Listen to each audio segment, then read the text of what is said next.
Thank you so much, Program Director, for the kind introduction. Honorable Mayor, the Honorable Pravin Gordon said, good leaders listen.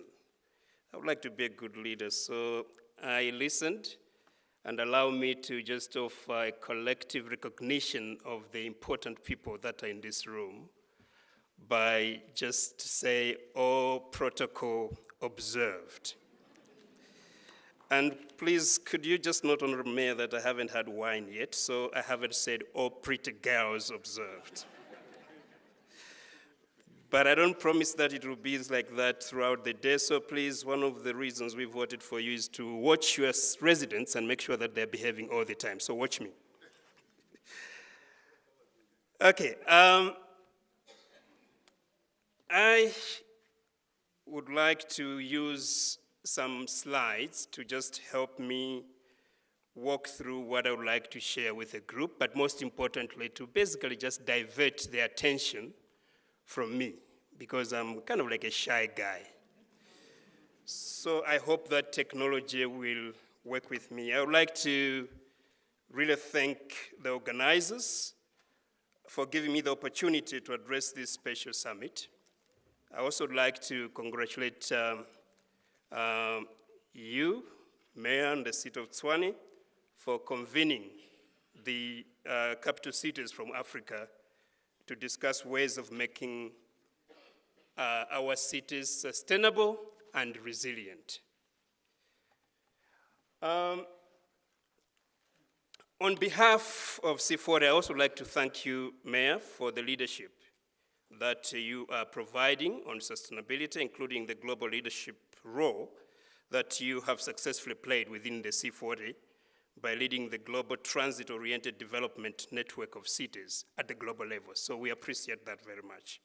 For those of you that are not familiar with C40, it is a global grouping of mayors of mega cities around the world, making a bold commitment to reduce greenhouse gas emissions and climate risks. At present, the group is chaired by Mayor Anne Hidalgo of Paris.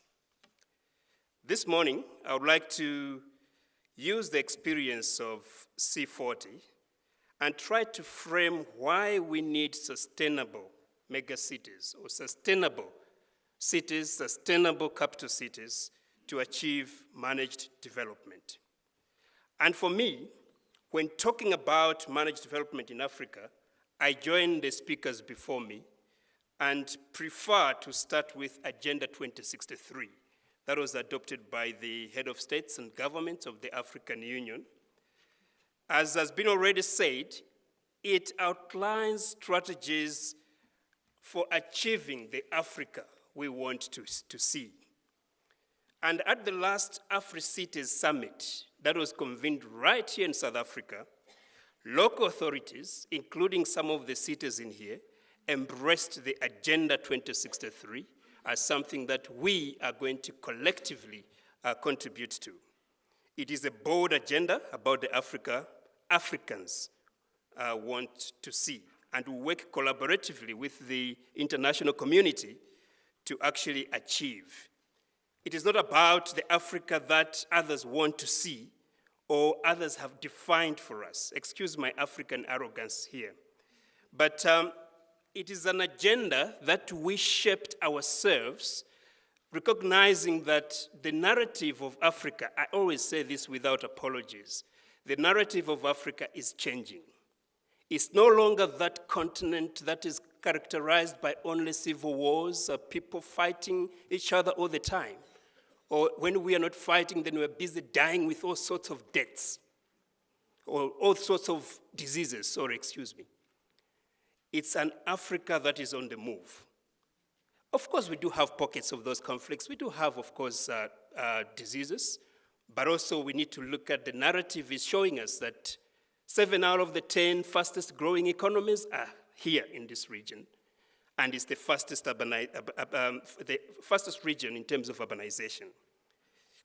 So according to the Agenda 2063, recognizing this kind of Africa that we are talking about, we would like to seek and achieve a prosperous Africa based on inclusive growth, it has been mentioned, and sustainable development, and with climate-resilient economies and communities.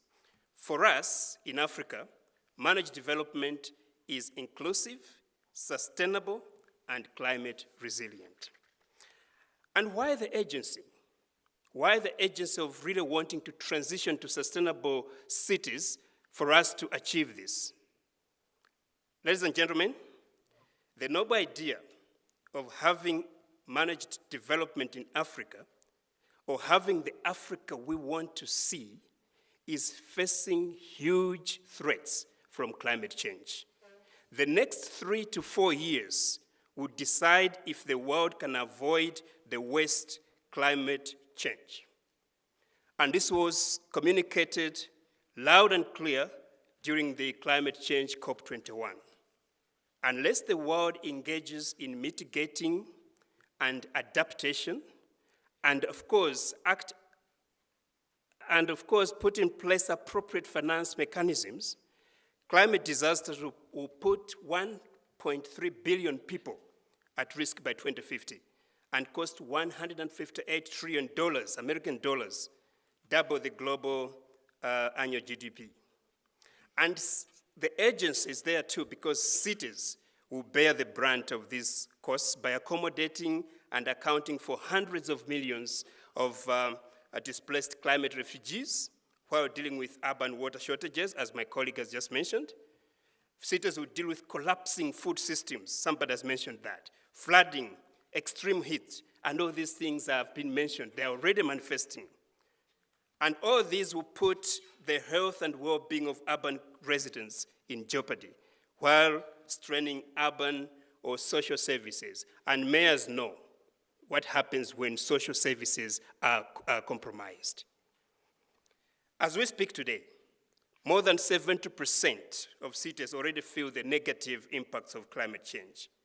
And these impacts, let me just make it clear here, these impacts are not respecting or seeing political party differences.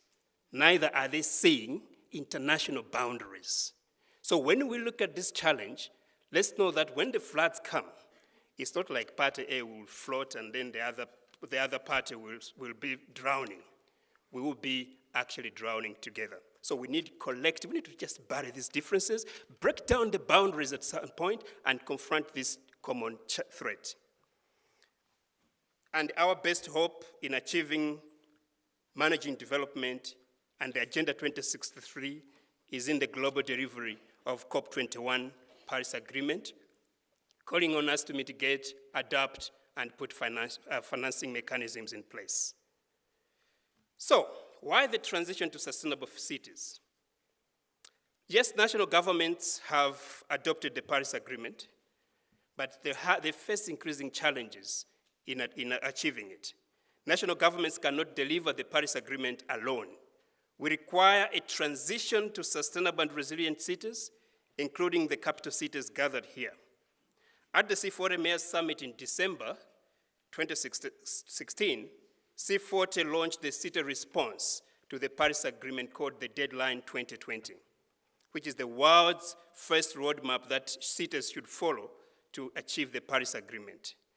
And based on that Deadline 2020 initiative, I would like to just share a few, maybe 2 or 3, but why we believe that capital cities are a panacea for managed development, managed, sustainable, and resilient development in Africa. First, the transition to sustainable megacities is important because the contribution and impact cities are making in addressing, because of the contribution and impact that cities are making in addressing climate change. Cities are responsible for 70% of global emissions, meaning that they are the best actors, best positioned to reduce them. Cities represent 66% of energy consumption in the world, and energy contributes a lot to the emissions. And when considering the impacts of climate change, know that 50% of the world's population lives in cities, and this is expected to increase to 70% by 2050. And cities contribute about 85% of the GDP. With these realities, however, 98% of C40 cities are vulnerable to climate change, meaning that populations are threatened and the GDP, national GDP, is threatened. So climate disasters in cities will collapse economies, ladies and gentlemen, and will therefore leave more casualties in cities in the years to come. Our studies show that 1/3 of the projected emissions reduction under the Paris Agreement will be determined by solutions and decisions made in cities, making mayors in office today, those of you that are here right now, pivotal actors in delivering a global solution. Research published by COP21, research published during the COP21 by C40 and Arab identified 27,000 specific activities, programs, procurements, and policies that mayors and civic leaders have the power to deliver before 2020. And of these, C40 identified 2,300 high-impact, readily deliverable actions that could save 450 metric tons of carbon dioxide equivalent by 2020. And this is equivalent to the annual emissions of the United Kingdom at the moment, which is the world's 5th biggest economy. That can be achieved just from cities. And together with that, or together with what has already been achieved, C40 cities alone could deliver over 1 gigatons of greenhouse gas emissions or reduction by 2020. Second point I would like to make. Mayors are increasingly showing bold commitment. Kobe has talked about the Ekululeni Declaration, but in 2015, more than 440 mayors took part in the Climate Summit for local leaders during the COP21 in Paris and made a bold statement advocating for climate change. That's the leadership mayors are providing in this world. Fast forward that. 2017, when climate leadership deficit has emerged in the United States of America, who has stood in the gap? Mayors. So mayors are providing leadership. Mayors have made a bold public commitment to actually change the destiny or the course or the pathway in terms of sustainability. Through the Global Covenant of Mayors, formerly known as the Compact of Mayors, mayors are actually coming together to actually say, we are going to take action and we are going to measure the impacts. And if there are some mayors here that have not yet joined those mayors in the Global Covenant of Mayors, please see me or my colleague from ICLA, Kobe, to join this movement of mayors. The third and last point is that sustainable cities, or maybe let me just make this point clear, that sustainable cities work in collaboration. So this platform we have here is very important. Because mayors actually, once they take the commitment to work together, they actually plan and deliver action. And our report has shown that collaboration between cities is effective in catalyzing sustainable action. So as African capital cities, we need to take advantage of this. As a matter of fact, about 70% of the sustainability actions by C40 cities are now being delivered through city-to-city collaboration. This summit is a wonderful platform to actually catalyze that. Every 2 years, C40 actually track the actions that its cities are taking, and the trend has been increasing, moving from some 9,000 actions in 2011 to now over 11,000 actions as we speak. So mayors are increasingly taking action, and because of that, they have to be on the forefront of achieving managed development in Africa. The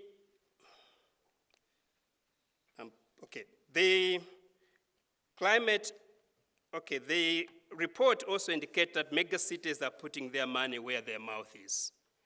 megacities are investing in sustainability actions, indicating that 64% of the actions that we tracked in C40 are actually financed by cities' own budgets, besides the money that we would like to mobilize. And cities are increasingly finding innovative financing mechanisms to actually address climate change. In closing, sustainable megacities measure and report the impact. It's not just talk. They actually hold themselves accountable. And because to be able to demonstrate what I have just said, we need to have availability of data. This is why C40 and ICLA have been working with African cities to collect and analyze sustainability data using internationally recognized standards, such as the Global Protocol on community-scale greenhouse gas emissions, to make sure that we have credible data. We have also been encouraging megacities and capital cities to actually report through international platforms like CDP or like Carbon Registry. If your city is not doing that, please see me and my colleague Kobe to actually walk that path. I would like to conclude by saying that this gathering should give us, as sustainable cities, the opportunity to reaffirm our commitment to sustainability and join the mayors in the United States by saying that we will continue to transition to a sustainable and resilient pathway agreed on at the COP21 in Paris. And we will focus on limiting the temperature increases to 1.5 degrees. We will focus on increasing the ability to adapt to the adverse impacts of climate change and foster climate resilience. And we'll focus on making finance flows consistent with pathways towards low greenhouse gas emissions and climate resilient development. When we do this, we will, among other things, improve health. We will have green infrastructure, which is cheaper. We will actually use clean energy, and we will increase property value. And as the president of France, the new president of France, where the agreement was signed, said to President Donald Trump, we will make the planet great again. I thank you for your attention.